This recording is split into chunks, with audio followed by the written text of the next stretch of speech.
हाँ चलो अब स्टार्ट करते हैं सबसे इम्पॉर्टेंट, सबसे बढ़िया टॉपिक इस चैप्टर का, जिसका नाम है विकास का सिद्धांत।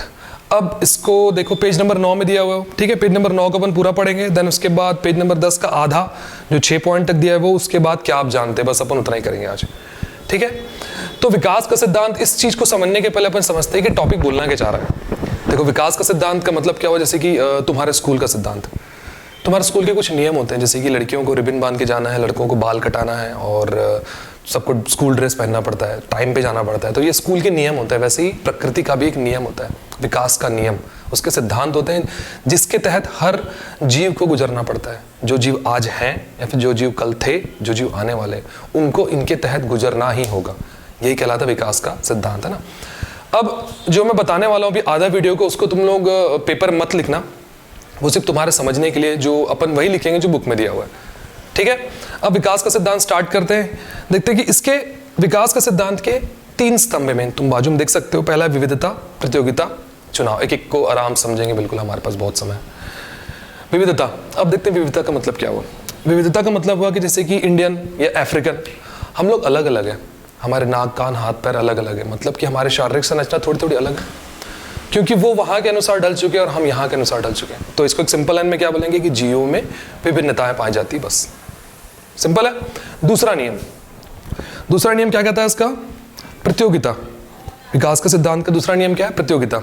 अब प्रतियोगिता को अपन ऐसे समझते हैं, जैसे तुम्हारे बाजू में जो एक 2 कुत्तों की फोटो दिख रही है, एक काला कुत्ता एक सफेद कुत्ता है। तो खैर ये हमारी एक गली की एक कुतिया है, कुतिया बोलूंगा तो तुम हंसोगे, एक फीमेल डॉग है, ठीक है, मादा बोल सकते हैं, चलो मादा है। या फिर एग्जाम्पल लेते शीरो का, ये हमारे घर कुत्ता, ये भी लोकल ब्रीड ही है, ठीक है। तो आसपास की चलो किसी एक फीमेल डॉग को लेते हैं, उसने लगभग 6 बच्चों को जन्म दी और आसपास लगभग 10 मादा थी, तो उन्होंने टोटल 60 बच्चों को जन्म दिया। तुम्हें क्या लगता है 60 बच्चे पूरे जीवित रह पाएंगे? नहीं। अगर तुम उन कुत्तों को जाके कुत्तों को रोटी देने के लिए जाओगे ना, तो उनके बीच क्या होगा, उनके बीच झगड़ा होगा और वही जीवित रह पाएगा जो क्या होगा, सबसे ज्यादा ताकतवर होगा। मतलब कि दूसरा नियम क्या कहता है, प्रतियोगिता। उनके बीच प्रतियोगिता होगी और वही जीव जीवित रहेगा जिसमें संघर्ष करने की क्षमता सबसे अधिक रहेगी।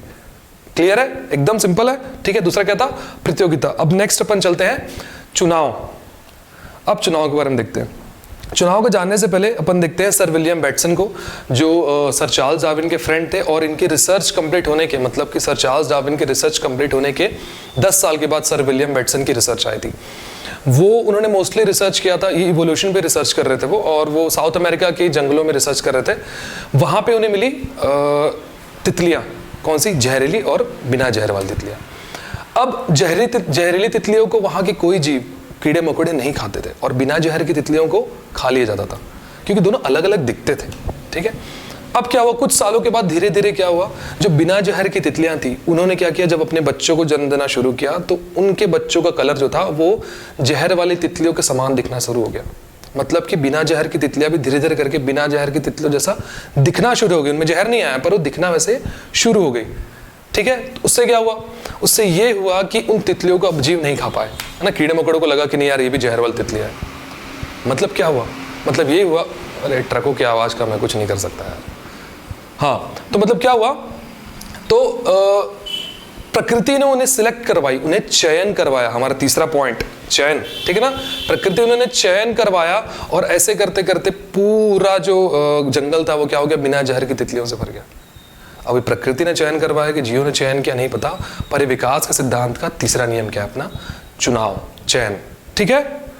क्लियर था, सिंपल था एकदम।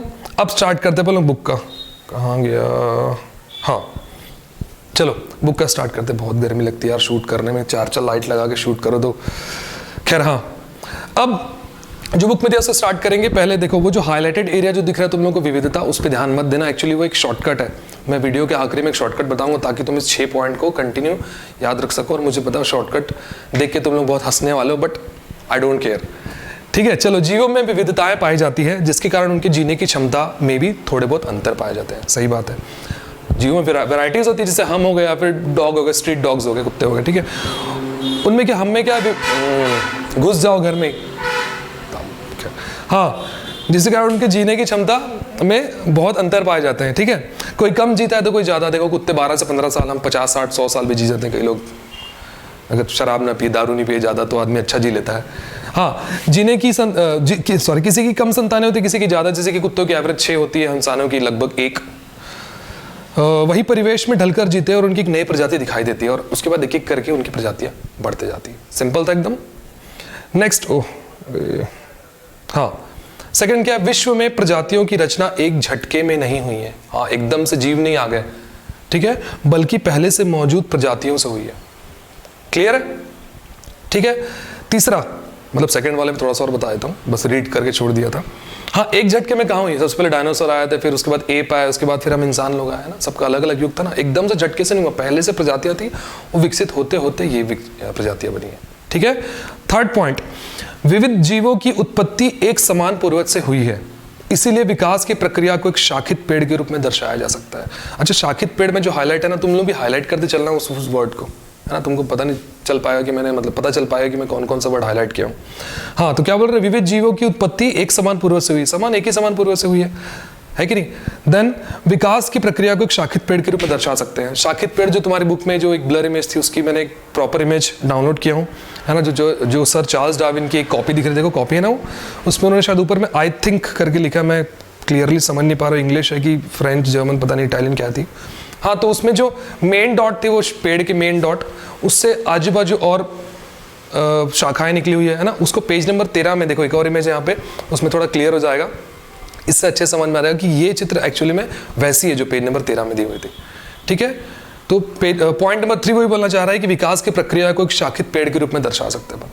ठीक है। फिर नेक्स्ट, चौथा पॉइंट कहाँ गया? हाँ, किसी भी जगह की जनसंख्या में पाए जाने वाले जीवों में विभिन्नताएं होती है। ठीक है, अलग, मतलब किसी भी जगह की जनसंख्या में पाए जाने वाले जीवों में क्या होती है? विभिन्नताएं होती है। इनमें से कुछ विभिन्नताएं एक पीढ़ी से दूसरी पीढ़ी में जाती है। सही बात, एक जनरेशन से नेक्स्ट जनरेशन में जाता है। ठीक है। देखना, चौथा पॉइंट और पांचवा पॉइंट, चौथा पॉइंट, ये पूरा वाला पॉइंट, पूरा चौथा पॉइंट और पांचवा पॉइंट के ऊपर की 2 लाइन सेम है, 1-2 वर्ड बस अलग अलग है, बाकी सेम है। सेम छाप देना पेपर में भी।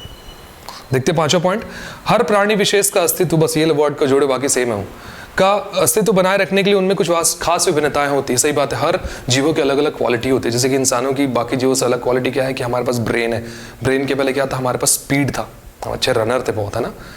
विभिन्नताएं होती है, एक प्रजाति से यह विभिन्नता एक पीढ़ी से दूसरी पीढ़ी तक पहुंचती है, तो धीरे धीरे संतान पीढ़ी जनक पीढ़ी से भिन्न हो जाती है। अब इसका एग्जाम्पल लेता हूं मैं। सपोज तुम किसी घर जाते हो तो लोग बहुत शो ऑफ करने के स्टाइल में बताते हैं कि देखो हमारा बच्चा तो स्मार्टफोन यूज़ कर लेता है, हमारा बच्चा तो ABCD बोल लेता है, डांस करके दिखा बेटा। तो मैं उनको बोलना चाहता हूँ, घंटा, तुम्हारे बच्चे में क्वालिटी नहीं है, एक्चुअली वो पूरी जनरेशन में है। तो क्या है, फिर से देखते इसी लाइन को, एक प्रजाति में यह विभिन्नता जो होती है एक पीढ़ी से दूसरे पीढ़ी तक पहुंचती है, तो धीरे धीरे संतान पीढ़ी जो होती है, जैसे हमारे बच्चे वाली पीढ़ी, जनक पीढ़ी से भिन्न होती है। ऑब्वियस यार, हम अपने मम्मी पापा से बेटर वर्जन है, बेटर एज इन दिमाग से बेटर वर्जन है लोग, ठीक है ना।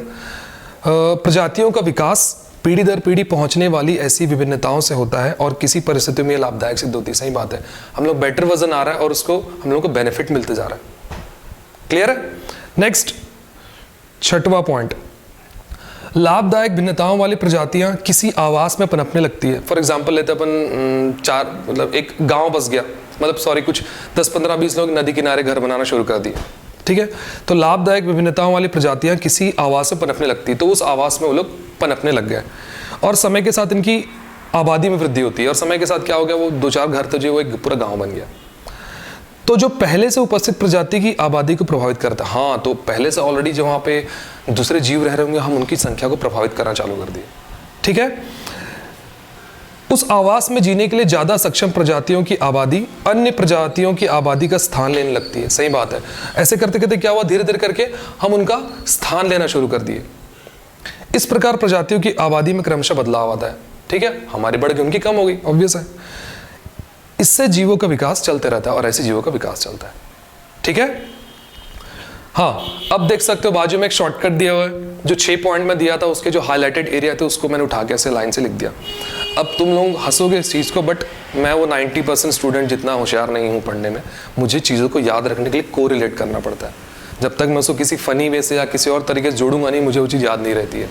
ठीक है, तो मैंने एक छोटा शॉर्टकट बनाया हूँ। देखो, विविधता फर्स्ट पॉइंट से, फिर झटका, फिर शाकित पेड़, फिर विभिन्नता, फिर पीढ़ी, फिर आबादी, वो पूरे 6 पॉइंट से मैंने एक करके लिया हूँ। ठीक है, अब इसको याद कैसे रखेंगे पल्लो, सुन। ठीक है, एक विविधता नाम की लड़की थी, ठीक है, जिसको झटका लगा और वो शाकित पेड़ से गिर गई और उसकी बॉडी में विभिन्नताएं आ गई, एज इन मतलब थोड़े से हाथ पैर टूट गया उसका। तो उसको उसकी पीढ़ी के पास, मतलब उसके फैमिली के पास लेके गए, आबादी में, एज इन उसके गांव में। ठीक है, तो क्या था, विविधता नाम की लड़की थी जिसको झटका लगा, वो पेड़ से गिरी, उसके बॉडी में विभिन्नताएं आ गई, फिर उसको पीढ़ी से मिलाने के लिए आबादी के पास लेके चले गए। सिंपल था, क्लियर है? अभी करके तुमको याद आ जाएगा। अब ये विविधता तुमको फर्स्ट टॉपिक को याद दिलवाएगा कि अलग अलग मतलब जीवों में विभिन्नताएं पाई जाती, कम जीता ज़्यादा जीता वाला पॉइंट।